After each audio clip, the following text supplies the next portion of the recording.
ముందుగా సంక్షిప్త సమాచారం.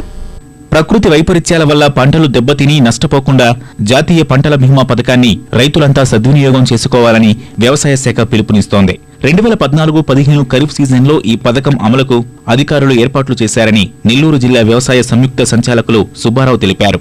సవరించిన పంటల బీమా పథకం వల్ల పరిహారం మొత్తం పెంచారన్నారు. మండల వ్యవసాయ కార్యాలయాల్లో జూలై 31 నాటికి ప్రీమియం చెల్లించాలని జేడీఏ రైతులకు వివరించారు. వివిధ పంటల బీమా వివరాలు ఈ విధంగా ఉన్నాయి.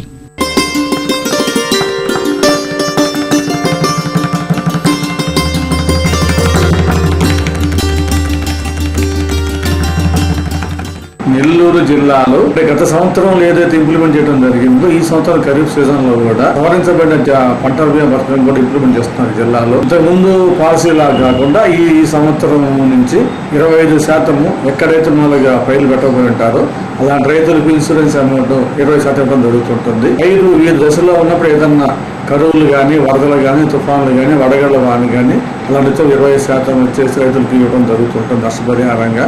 మిగిలిన 25% కల్లాలలో పంట నష్టపోయినప్పుడు వాటి 20% కూడా రైతులకు ఇన్సూరెన్స్ అమౌంట్ ఇవ్వడం జరుగుతుంది. కాబట్టి ఎక్కువ మంది రైతులు ప్రభుత్వ వారు కలుపు చేసిన ఈ ఇన్సూరెన్స్ పథకాన్ని చక్కగా వినియోగించుంటారని ఆశిస్తా ఉన్నాను.